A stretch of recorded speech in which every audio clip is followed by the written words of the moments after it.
Good afternoon, Mr. Buffett, Mr. Munger. Could you please advise us on what major mistakes we should avoid in both investing and in life? I would also like to have Mr. Munger's thoughts too, please. Thank you very much. Charlie said the major mistake you can make, and you're lucky if you're in the United States. If you go around the world, you don't have a lot of choices in some places, but you should write your obituary and then try and figure out how to live up to it.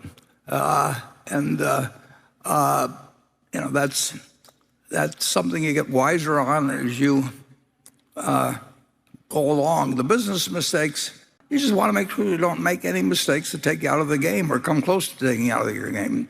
You should never have a night when you're worried about investing. I mean, assuming you have any money to invest at all, and you should spend a little bit less than you earn, and you can spend a little bit more than you earn, and then you've got debt, and the chances are you'll never get out of debt.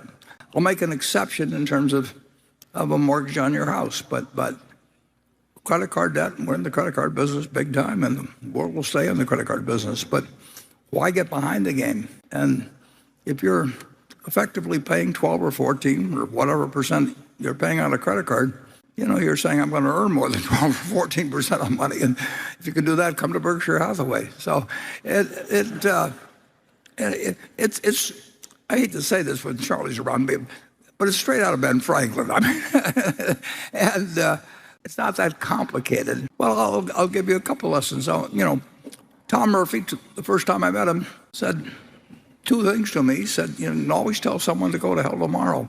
Well, that was great advice then. And think of what great advice it is when you can sit down at a computer and screw your life up forever by telling somebody to go to hell or something else in 30 seconds and you can't erase it. And, you haven't lost the option. And he said, praise by name, criticize by category. Well, what makes more sense than that? I mean, who do you like that criticizes you all the time? And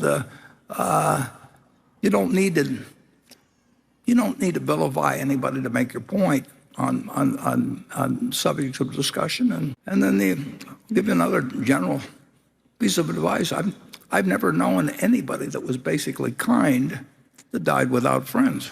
And I've known plenty of people with money that have died without friends, including their family. But I've never known anybody. I've seen a few people, including Tom Murphy Sr., and maybe Junior, who's here, but certainly his dad.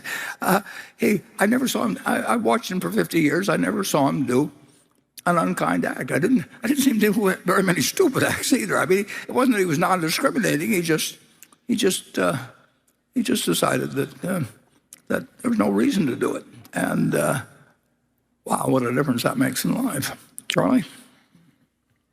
Well, it's so simple to spend less than you earn and invest shrewdly and avoid toxic people and toxic activities and try and keep learning all your life, et cetera, and do a lot of deferred gratification because you prefer life that way.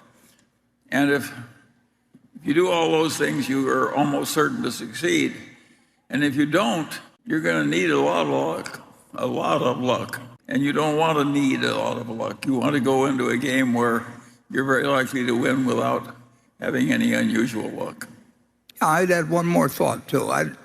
You need to know how people can manipulate other people, and you need to resist the temptation to do it yourself. Oh, yes. The toxic people who are trying to fool you or lie to you, who aren't reliable in meeting their commitments. The great lesson of life is get them the hell out of your life. Yep. And do it fast. Do it fast.